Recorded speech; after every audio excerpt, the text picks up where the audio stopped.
नमस्कार, मैं विशाखा ठाकुर। स्वागत है आप सभी का 3.0 टीवी में। वर्चुअल डिजिटल एसेट्स को और मजबूती जारी है।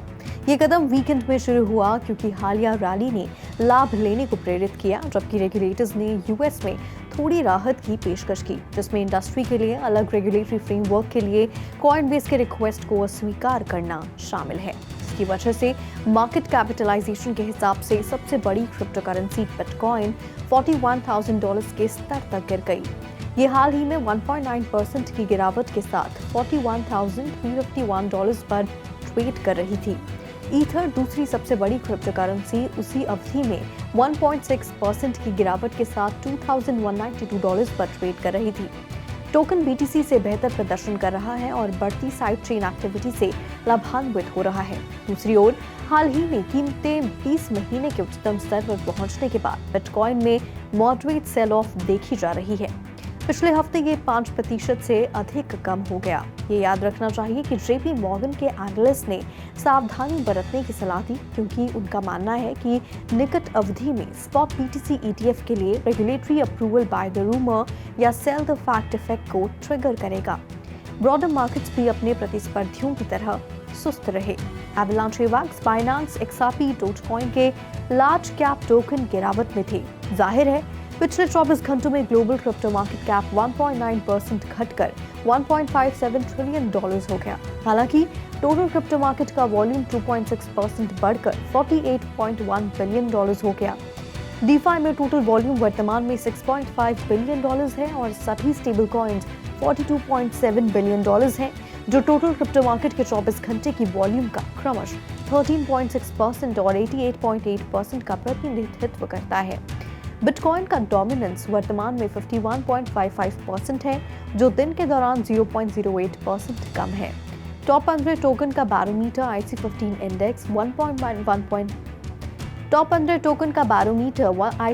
इंडेक्स 1.9% गिरकर 52,564 पर आ गया।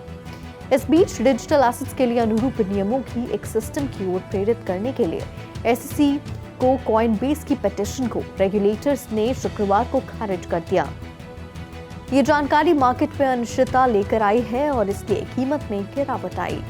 पलाओ की मिनिस्ट्री ऑफ फाइनेंस ने रिपल के साथ अपनी पार्टनरशिप का विस्तार करने के उद्देश्य से पलाओ स्टेबल कॉइन प्रोग्राम का सेकेंड फेज शुरू किया है। 1:1 पर अमेरिकी डॉलर से जुड़ी डिजिटल करेंसी FDIC इंश्योरेंस के साथ एक कमर्शियल बैंक में स्टोर किया जाता है और एक सापी लेजर पर जारी किया जाता है।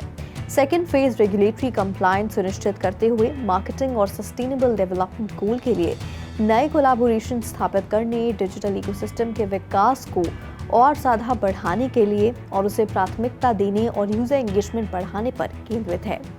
ब्लॉकचेन बेस्ड डिजिटल करेंसी कम ट्रांजैक्शन फीस और एनवायरमेंटल इम्पैक्ट को संबोधित करने की क्षमता जैसे लाभ प्रदान करती है। हालांकि 340 आइलैंड में ट्रेडिशनल करेंसीज को मूव करने की कॉम्प्लेक्सिटी और पलाओ में हाई मोबाइल डेटा लागत जैसी चुनौतियों पर प्रकाश डाला गया है। इन चुनौतियों के बावजूद पलाओ रेजिडेंट्स बिजली कटौती के दौरान भी PSC जैसी ब्लॉकचेन आधारित डिजिटल करेंसी का उपयोग करके ऑफलाइन ट्रांजैक्शन कर सकते हैं। PSC प्रोग्राम का फर्स्ट फेज जो 3 महीने तक चला, इसमें 168 गवर्नमेंट वॉलंटियर्स शामिल थे। जर्मन डेवलपमेंट बैंक KfW 2024 की शुरुआत में टोकन बैन लॉन्च करने पर विचार कर रहा है, क्योंकि नियम अधिक स्पष्ट हो गए हैं। KfW के टोकनाइजेशन की प्रारंभिक खोज में 2023 में डॉयचे बॉशे के क्लियरस्ट्रीम का उपयोग करके एक डिजिटल बैंड की पेशकश शुरू करना शामिल था। प्रस्तावित पेशकश का लक्ष्य पूरी तरह से डिसेंट्रलाइज्ड होना है, क्योंकि जर्मनी के digital security law blockchain technology के लिए फुल सपोर्ट के साथ सेंट्रलाइज्ड और डिसेंट्रलाइज्ड डिजिटल डिपॉजिटरीज दोनों का समर्थन करते हैं। KfW इसे सीखने की अवस्था के रूप में देखता है और मानता है कि पहला टोकन युक्त बैन इन्वेस्टर्स को ब्लॉकचेन आधारित बैंड से परिचित होने का अवसर प्रदान करेगा। ताइवान पुलिस ने प्रेसिडेंशियल इलेक्शन पर ऑनलाइन सट्टा लगाने के आरोप में 17 लोगों को गिरफ्तार किया है और $5,500 से अधिक के USD कॉइन जब्त किए हैं। Bet decentralized prediction marketplace Polymarket पर लगाए गए थे, जो यूजर्स को कई इवेंट्स पर बेट लगाने की अनुमति देता है। अब तक $331,000 से अधिक का बेट लगाए जा चुके हैं और दोषी पाए जाने वालों को 5 साल तक की जेल और एंटी $500,000 तक का जुर्माना हो सकता है। साइट यूजर्स को ताइवान के प्रेसिडेंशियल इलेक्शन पर $1 मूल्य के शेयरों के साथ बेट लगाने की अनुमति देती है। सही उत्तरों का मूल्य $1 है और गलत उत्तरों का कोई मूल्य नहीं है। डेमोक्रेटिक प्रोग्रेसिव पार्टी कैंडिडेट लाई शिंगटी पर बेट की कीमत $0.78 थी, जबकि को वेंट्री और हो यूई की कीमत क्रमश $0.119 और $0.16 थी, जिसकी वजह से 525% भुगतान हुआ। बेटिंग पीरियड समाप्त होने से पहले यूजर्स अपने बेट्स को बेच सकते हैं।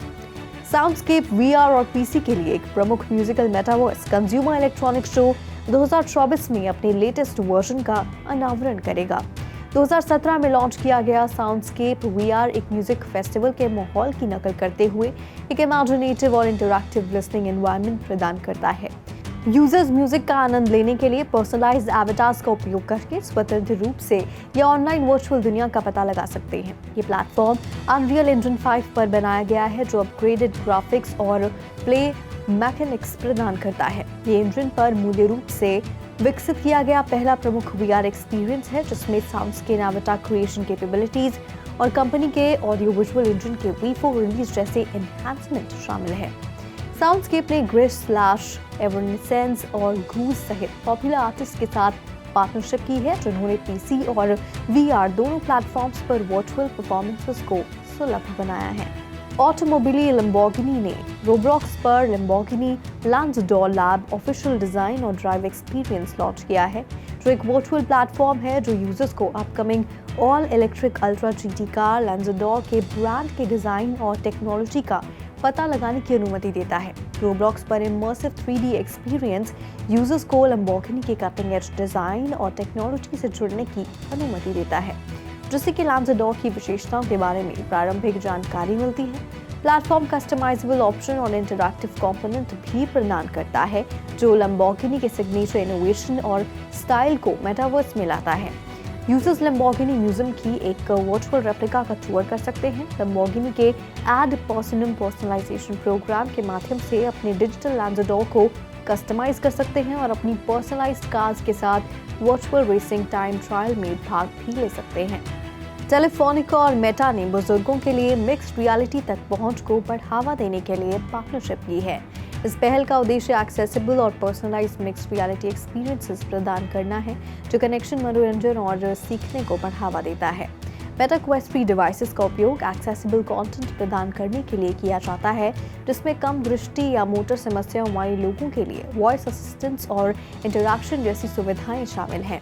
मिक्स्ड रियलिटी कंटेंट को विशेष रूप से फेस टू फेस वर्कशॉप के लिए चुना गया है, जिसमें visual art visit, leisure activity, social interaction और कोग्निटिव डेवलपमेंट एक्सपीरियंसेस जैसे डिजिटल स्किल्स शामिल होते हैं। Movie star immersive experience applications users के लिए नए ऑडियो विजुअल कंटेंट को साझा करने, खोजने, एक्सेस करने और गेम खेलने और टेलीफोनिका प्रोडक्ट और सर्विसेज के बारे में जानने की अनुमति देता है।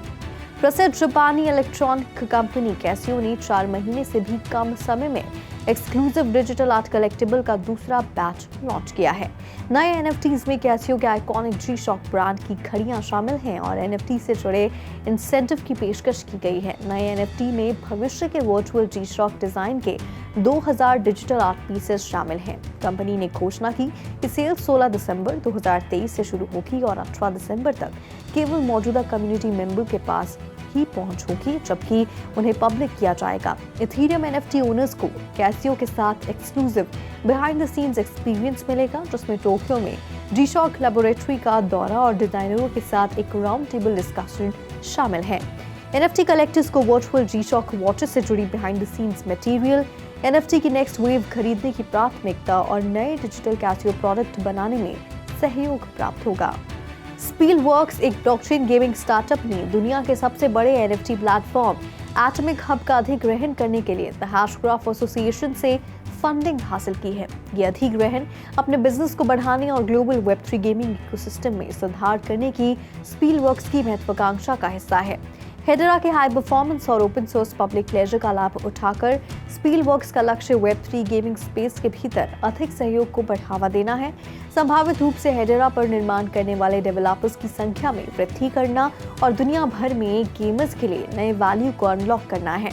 एटॉमिक हब के अधिग्रहण से उजागर स्पीलवर्क्स और THA के बीच स्ट्रैटेजिक पार्टनरशिप वेब3 गेमिंग क्षेत्र के विकास में एक महत्वपूर्ण कदम का प्रतिनिधित्व करती है और गेमिंग उद्योग को नया आकार देने में ब्लॉकचेन तकनीक की क्षमता को प्रदर्शित भी करती है।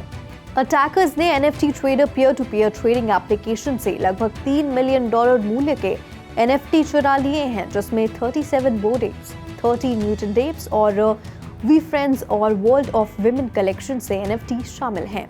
चुराए गए NFT की कीमत लगभग $3 मिलियन है, लेकिन हैकर उस राशि के लिए उन्हें खत्म करने में सक्षम नहीं हो सकता है। हमलावरों ने कॉपीकैट्स होने का दावा किया और पीड़ितों से अपने NFT वापस पाने के लिए एडिशनल ETH भेजने का अनुरोध भी किया। उन्होंने फ्लो प्राइस का 10% भी मांगा, जो संभवतः एक एडिशनल स्कैम है। NFT होल्डर से NFT ट्रेडर तक पहुंच रद्द करने का आग्रह किया गया था, क्योंकि प्लेटफॉर्म को हमले के बारे में पता था, लेकिन इसे रोकने में असमर्थ था। NFT ट्रेडर अटैकर को विफल करने में सक्षम था। संभवतः कम्युनिटी के मेंबर्स की मदद के लिए धन्यवाद, जिन्होंने कॉन्ट्रैक्ट को बंद करने का एक तरीका बताया। आज के लिए बुलेटिन में फिलहाल इतना ही। ऐसी ही वेब3 से जुड़ी तमाम अपडेट्स के लिए लॉग ऑन करें हमारी वेबसाइट www.3versetv.io पर या फिर स्कैन करें QR कोड।